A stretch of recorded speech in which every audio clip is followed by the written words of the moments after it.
They say a dog is the only thing on earth that loves you more than himself. And with Israel getting 10 million US bucks per day while 6 million Americans are jobless, then Israel surely has a DC dog in its race. One wonders just where the US Capitol is placed. Good morning, AIPAC. It's always great to be here. But as I told President Trump yesterday, it's especially great to be in America's capital now that he has recognized Jerusalem as Israel's capital. And the much fondled two-state solution is dead. Well, a dead dog is better than a living lie. But what rises on its hind legs is a one-state solution that has millennials, progressives, and left-wing Democrats barking for more. Ironic that the progressive agenda that Zionist Democrats pushed for years is coming back to bite Israel in the butt. You're not listening, Bibsy. I want to thank the 4,000 students who are here with us today.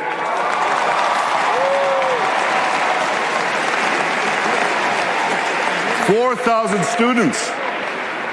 Thank you for cutting class to be here. So if any of you needs a note, you can see me later. There's a line forming outside. So, how many Gentile students won't be cutting class to fawn all over Bibsy at AIPAC in adoration of Israel?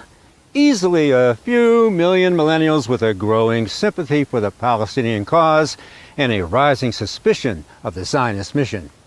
Even the Holocaust is wearing very thin among them, like the soles of old concentration camp shoes.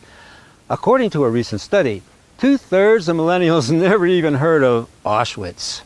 Bibsy's on shaky ground with Jewish youth too. Like the rest of their generational pool, they're putting Zionism second and America first, according to reputable research. That's the trend, and the lobby ain't getting it. We're drifting toward a one-state solution, and thus division, racism, and religious supremacy recede into remission. First, scratch the Oslo Accords that makes the Palestinian Authority no more than mercenary police for Israel.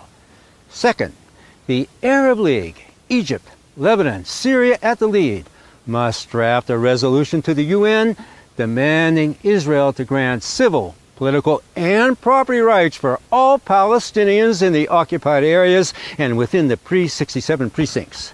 3. In case of Israel's refusal, slap on economic sanctions. Trump's man at Treasury, Mnuchin, got lots of practice here. Whose side is he on anyways? I mean, don't expect much, but keep the pressure on, and the trend gathers speed. I just felt a constructive criticism rant coming from within me. So I just decided I'd upload this awesome video. I feel as if, the pro-Israel world, we tend to be a little bit too neurotic when it comes to certain things, but we fail to understand deeply that millennials, people my age, don't really care about Israel. We've got to ask ourselves some hard questions. Not Bibsy's. I want to ask you, you remember that great Clint Eastwood movie, The Good, the Bad, and the Ugly? Well, I want to talk about the good, the bad, and the beautiful.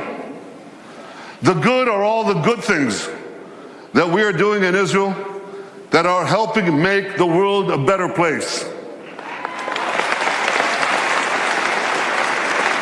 The bad are all the bad things that malevolent forces are trying to do to Israel and to the world.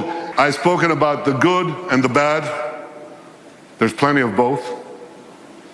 But I want to end with a few words about the beautiful. Well, that's very kind of you. That's very kind of you. I love you too. Thank you. Who planted her? I'm talking about the beautiful alliance between Israel and the United States of America.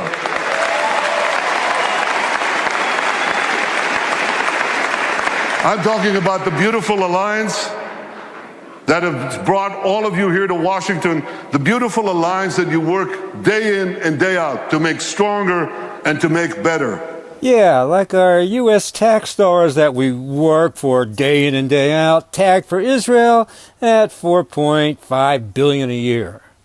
How does sending billions to Israel make America better? And if the world is a better place by Israelis shooting at Palestinians with their hands raised high, then might as well call bittersweet and darkness light. Oh, that beautiful alliance! Watch it flop as the millennials rise to the top as America's new leaders. Millennials, people my age, don't really care about Israel. Blindsight is 2020 revision. You can be headstrong and right, but if you're stubborn and wrong, then life serves a child you never asked for or liked.